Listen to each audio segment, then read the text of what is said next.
Selamat malam, Bapak Ibu sekalian. Eh, saya Nedwin dari Surabaya. Terima kasih atas kesempatannya. Kali ini saya akan menyampaikan salah satu materi yang cukup menarik ya terkait dengan penelitian kualitatif. Saya akan share screen dulu. Oke. Nah, kita akan berbicara mengenai penelitian kualitatif, di mana fokus kita nanti akan masuk kepada kerangka konseptual atau landasan konseptual begitu. Kemudian apa namanya aspek-aspek penting lainnya yang akan memperkuat pemahaman Bapak Ibu nantinya di dalam memahami apa sih penelitian kualitatif itu gitu. Kemudian bagaimana kita menerapkan dan mengimplement di dalam karya-karya penelitian kita itu kira-kira. Oke, jadi ciri-ciri penelitian kualitatif itu memang dia tuh bersifat deskriptif ya. Artinya deskriptif itu dia mendeskripsikan semacam.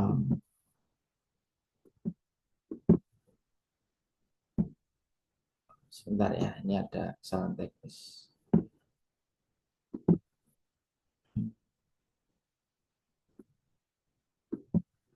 Oke. Nah, jadi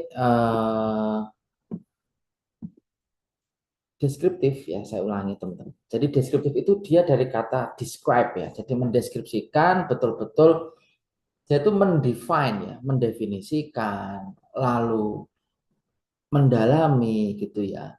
Kemudian perlu diketahui bahwa kualitatif ini induktif ya sifatnya. Jadi mayoritas itu sifatnya induktif. Nah, karena induktif gitu ya, maka dia itu bukan mengerucut seperti deduktif tetapi meluas gitu ya. Jadi sudut pandangnya, point of view-nya harus lebih luas, meluas gitu ya. Nah, itu deskriptif, dia mendeskripsikan sebanyak mungkin ya.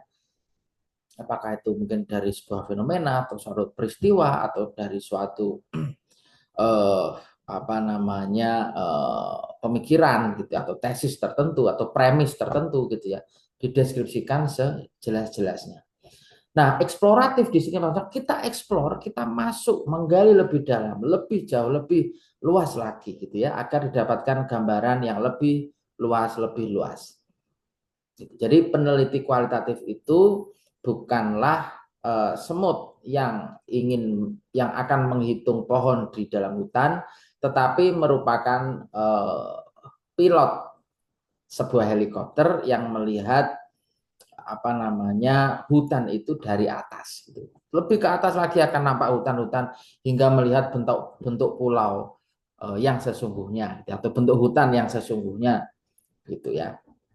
Nah, itu. Jadi deskriptif dan eksploratif itu tujuannya adalah untuk mendalami, menggali gitu ya dan melihat citra yang sebetulnya muncul gitu ya dari satu hal tertentu yang menjadi objek penelitian.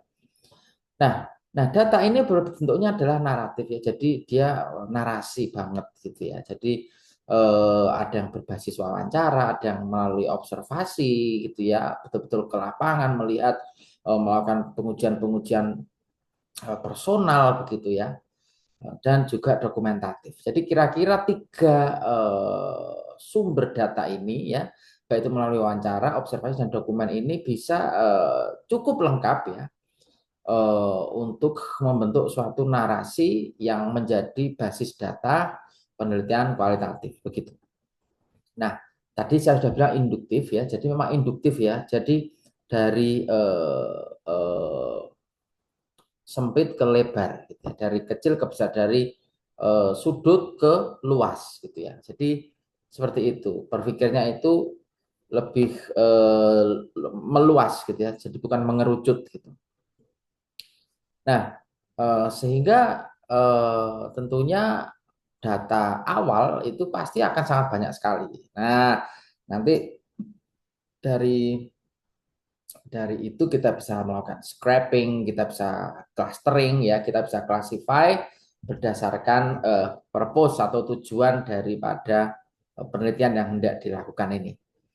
Nah, subjektivitas itu cukup penting di sini. Artinya apa? Artinya kita akan menggunakan satu sudut pandang pelaku ya, dari satu penelitian, dari satu hal yang ingin diteliti. Nah, misalnya kita mau meneliti bagaimana kemampuan gitu ya, bagaimana kemampuan seorang barista yang mungkin disable begitu ya, terhadap kinerja di sebuah kafe ya, kinerja para barista di sebuah kafe. Nah, ini kan sedang ada DEI ya, program DEI secara isu-isu global itu ada DEI istilahnya, jadi diversity, equity, dan juga inclusivisme atau inclusivity gitu ya. Jadi bagaimana kita bisa merangkul orang yang memiliki kekurangan begitu secara fisikal dan secara mental gitu itu untuk agar bisa dirangkul, dipekerjakan begitu mendapat kehidupan yang layak seperti orang normal. Nah, maka subjektivitas peneliti dan juga subjektivitas atau pelaku ini itu sangat penting di sini gitu ya. Karena apa? Karena tadi kembali lagi kita harus bisa mengeksplorasi, kita harus bisa menggali lebih dalam. Semakin dalam kita akan mendapatkan fenomena yang lebih jujur, kita akan mendapatkan satu bentuk hal ya yang lebih luas, yang lebih firm gitu ya. Nah, proses penelitiannya itu fleksibel dan juga berkembang. Artinya apa? Dia itu dinamis ya, jadi nggak statis. Dia itu bisa berubah-ubah mengikuti dari mungkin lingkungannya, mungkin backgroundnya, dan tentunya berkembang. Berkembang ini bisa berkembang lebih baik atau berkembang lebih buruk ya teman-teman. Nah ini subjektifnya di sini. Kadang itu ada relasi antara sudut pandang peneliti, subjektivitas pelaku, objek yang diteliti, dan juga lingkungan atau proses ya ketika melakukan penelitian yang tentunya bisa mengikuti perubahan-perubahan lingkungan ataupun perubahan sosial. Begitu kira-kira. Nah, metode pengumpulan data secara umum ada 4 ya. Jadi wawancara mendalam, kita bisa menggunakan checklist atau kuesioner, atau kita bisa secara verbal gitu ya. Kita bisa diskusi dengan apa namanya pelaku atau subjek penelitian untuk mendalami objek yang diteliti begitu. Nah, observasi partisipatif maksudnya di sini adalah inklusivitas. Jadi kita mengajak subjek penelitian ini untuk membantu kita juga mempersiapkan data yang dibutuhkan ya, tentunya dalam bentuk narasi sekali lagi ya.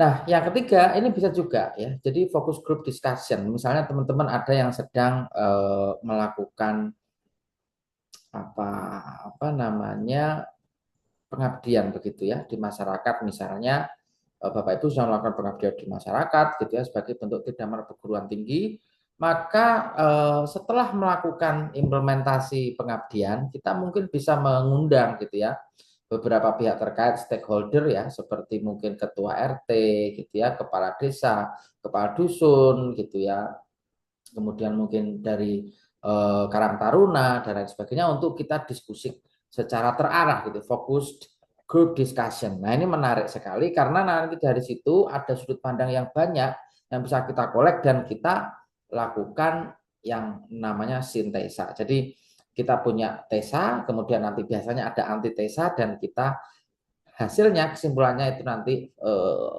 sintesa ya. Ini teori dialektika ini.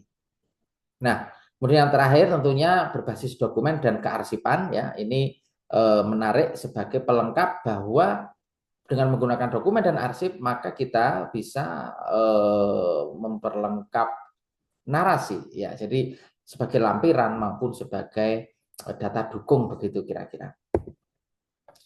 Nah, contoh pendekatan dalam penelitian kualitatif ini ada 4, ada 5 ya, mohon maaf. Yang pertama adalah fenomenologi, di mana kita biasanya akan memahami pengalaman hidup seseorang ya. Misalnya kita mau meneliti tentang Konfusianisme, misalnya ya, dan juga relasi atau hubungannya dengan kehidupan modern seperti saat ini ya. Maka kita akan mencoba memahami dulu kisah-kisah cerita tentang guru guru Kung ya, Kungsi namanya, Kungsi Ru. Jadi di masa dinasti Zhou ya, kalau tidak salah itu ada pemikir yang dianggap bijak ya di Tiongkok sana yang kemudian membuat suatu konsep moral yang menarik sekali di masa itu bernama Konfusianisme yang kita kenal dengan Konfusianisme. Nah ini fenomenologi yang kita bisa standpoint atau titik awalnya adalah dari fenomena way of life atau pandangan hidup Konfusian, tetapi kita tarik garis ke belakang sebagai penguat yaitu pengalaman hidup dari sang pelopor atau perintis Konfusian yaitu Guru Kung ini tadi. Itu contohnya ya. Jadi betul-betul detail gitu ya diceritakan lalu bagaimana hingga menelurkan atau merilis sebuah pemikiran konsep yang konsep moralitas yang sangat bagus gitu ya. Atau bisa juga misalnya kita ambil pemikiran Ludwig Wittgenstein gitu ya yang cukup radikal dalam membendung pemikiran-pemikiran pendahulunya seperti Nietzsche maupun misalnya Bertrand Russell gitu ya. Dia berani mendebat orang-orang sekelas mereka. Nah, ini bisa dijadikan penelitian gitu ya. Sintesa apa yang sebetulnya ingin dicari oleh si Ludwig Wittgenstein ini ya. Misalnya seperti itu. Itu fenomenologi. Yang kedua adalah etnografi, di mana budaya ataupun tatanan sosial ini menjadi standpoint atau menjadi satu tujuan tertentu penelitian kualitatif ya. Jadi melihat budaya dan juga kelompok sosial tertentu untuk mendalami dan juga menuju goal dari penelitian itu gitu ya. Jadi seperti itu ya, etnografi namanya.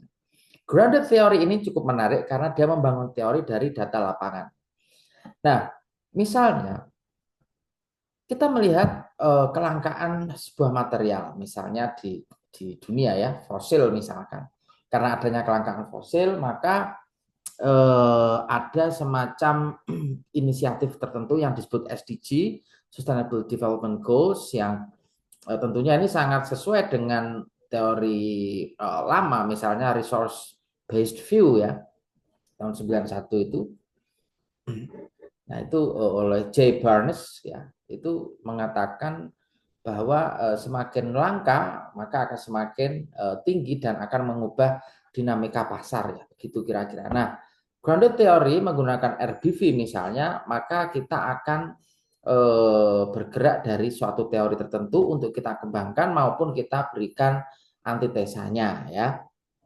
Nah, teori grounded theory ini bisa kita pakai pendekatan dialektis ya, model Hegel ya, atau kita bisa menggunakan metode apa, misalkan observasi ya, mendalami dan kemudian mencari titik-titik relevansinya dengan fenomena yang ingin dibangun atau teori yang sedang ingin dikembangkan ini berdasarkan data-data di lapangan. Nah, begitu. Yang keempat adalah studi kasus di mana analisis mendalam terhadap satu kasus atau unit. Jadi case-case tertentu ya ini ya. Ini banyak sekali yang seperti ini. Misalnya kita mau meneliti kenapa PT Seritex tiba-tiba memutuskan pilot begitu ya, padahal sudah diberi misalnya kelonggaran oleh pemerintah begitu. Atau dalam dari sisi keuangan gitu ya, tetapi pada akhirnya dia tetap close operationnya. Nah, ini kita bisa analisis yang mendalam gitu ya dari banyak aspek, banyak sisi, sehingga akan didapatkan satu kesimpulan yang bermanfaat untuk industri serupa, misalnya begitu. Yang terakhir adalah naratif yang menganalisis cerita hidup. Ini mirip dengan fenomenologi, tetapi standpointnya berbeda ya. Fenomenologi standpointnya adalah dari bukan langsung ke orangnya, subjeknya, tetapi pengalamannya terkait dengan satu apa namanya fenomena tertentu gitu ya. Sementara naratif ini lebih betul-betul mengalami cerita hidup yang sifatnya mungkin mencari suatu pengalaman tertentu yang menjadi inspirasi maupun bisa menjadi role model gitu ya. Misalnya menganalisis cerita hidup dari Warren Buffett misalnya ya, atau dari Mark Zuckerberg ya, orang-orang ternama yang saat ini menjadi pionir-pionir di dunia teknologi ya, begitu kira-kira. Harapannya adalah mendapatkan satu model key points tertentu, mendapat key points tertentu untuk dijadikan sumber gitu ya, sumber referensi bagi pelaku usaha ataupun mungkin startup antusias yang sedang ingin mengembangkan bisnisnya, begitu kira-kira. Nah, ini contoh judul ya. Kalau fenomenologi kita bisa melihat pengalaman perempuan penyintas bencana dalam membangun kembali kehidupan. Nah, ini kan contoh yang menarik. Ketika kita bilang pengalaman ya dan penyintas gitu ya bencana, ini tentu ada faktor use ya atau kegunaannya nanti gitu ya. Jadi tujuannya adalah untuk memberikan teladan atau memberikan contoh, memberikan inspirasi bagi orang-orang yang misalnya tinggal di daerah yang sangat rentan dengan bencana alam, misalnya begitu. Atau ini adalah melihat hakikat perempuan ya di dalam suatu konteks disaster gitu ya atau bencana yang tentunya ini suatu penelitian sosial ya teman-teman. Nah, etnografi ini tentang misalnya budaya kerja komunitas nelayan di pesisir selatan Jawa. Ini juga menarik ya. Saya kira semua judul penelitian itu menarik sebenarnya sepanjang dia dikelola, digali, didalami, dan tentu saja berdasarkan kepada fakta-fakta di lapangan. Begitu. Nah, ini contoh etnografi ya. Jadi ada kultural, ada sosialnya. Biasanya begitu. Dan graduate theory yang ketiga ini misalnya pengembangan teori adaptasi sosial mahasiswa rantau. Jadi teori-teori itu sebetulnya berawal dari satu hal tertentu, satu matter atau satu isu tertentu ya, yang kemudian dicarikan relevansinya dengan teori-teori yang sudah ada, kemudian nanti dikembangkan menjadi satu teori baru begitu. Jadi ada novelty di sini ya, ada kebaruan begitu kira-kira. Dan yang terakhir ada studi kasus strategi komunikasi sekolah inklusif dalam menghadapi anak berkebutuhan khusus ABK ya. Ini juga sangat terlihat bahwa strategi komunikasi di sekolah inklusif ya. Jadi hanya sekolah inklusif ya. Jadi purposif ya. Jadi, sekolah inklusif yang dilihat perannya dalam menghadapi ABK atau anak berkebutuhan khusus ya.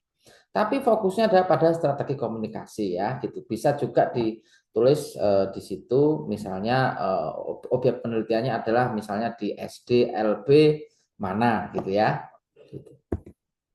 Nah, analisisnya sendiri ya ada 5 kira-kira. Ya. Secara umum sering dipakai di penelitian kualitatif, yaitu mereduksi data, jadi dia menyaring ya, difilter, lalu susun lagi dan disederhanakan ya, disimplify begitu. Data-data lapangan yang ada itu ya, jadi data reduction agar apa? Lebih banyak ke deskripsinya, lebih banyak ke pengembangannya, lebih banyak ke penggaliannya begitu. Nah, penyajian data, menyusun data itu bisa dalam bentuk narasi ya, tentu saja narasi banget, lalu matriks dan diagram. Matriks dan diagram akan menunjukkan satu deskriptif data yang menjadi referensi penting ya dalam penelitian ini.